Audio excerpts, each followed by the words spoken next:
Assalamu alaikum, I'm Aisha and you're watching Samar News. Here are today's headlines.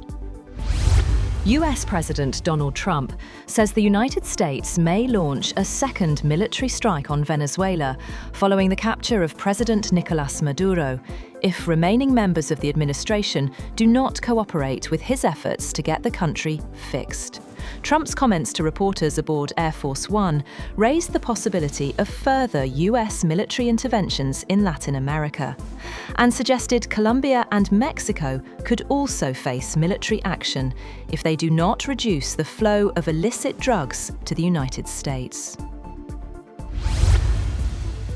Chinese Foreign Minister Wang Yi has said that Beijing cannot accept any country acting as the world's judge after the United States captured Venezuela's president, Nicolás Maduro.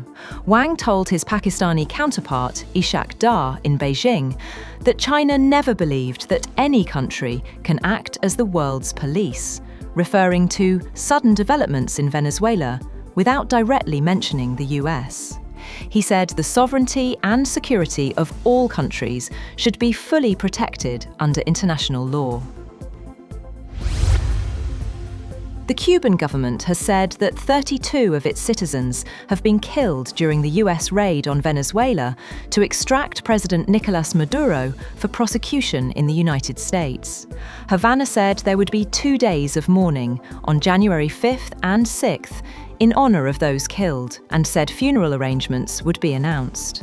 The Cuban government statement gave few details, but said all the dead were members of the Cuban armed forces and intelligence agencies.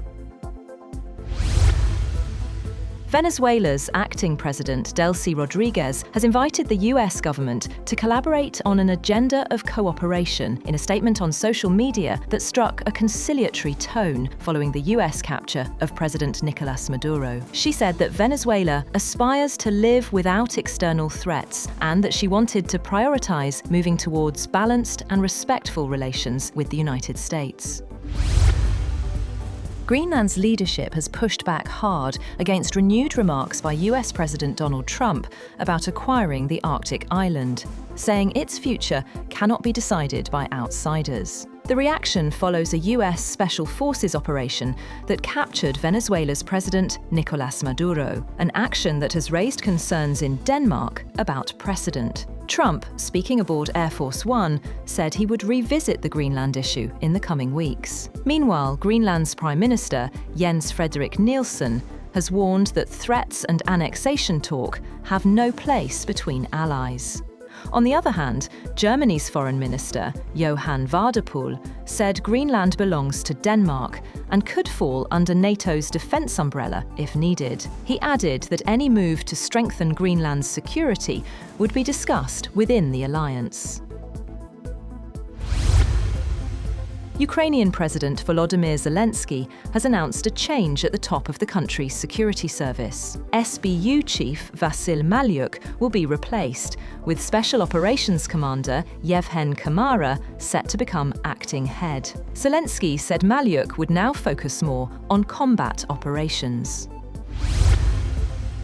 China and Pakistan have reaffirmed their all-weather strategic partnership during the 7th round of the China-Pakistan Foreign Ministers' Strategic Dialogue, pledging deeper cooperation across diplomacy, security, economy, and regional stability.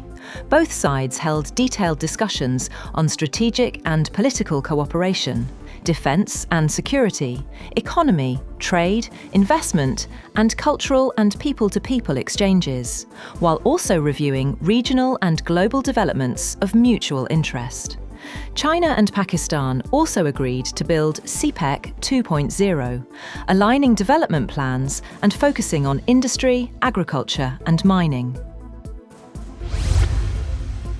South Korean President Lee Jae-myung and Chinese President Xi Jinping have met in Beijing and discussed restoring ties and regional stability, as North Korea launched 2 ballistic missiles hours earlier. The two sides signed 15 cooperation agreements covering trade, technology, transport, and environmental projects. Xi called for correct strategic choices to safeguard peace, while Yi stressed the importance of strengthening economic and tourism links between Seoul and Beijing.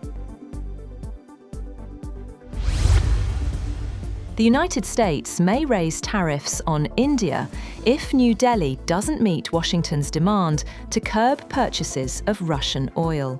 Donald Trump told reporters aboard Air Force One to a question on India's Russian oil purchases that they do trade and the US can raise tariffs on them very quickly.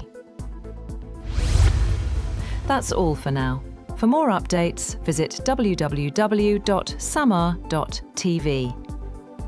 Thank you for watching Samar News.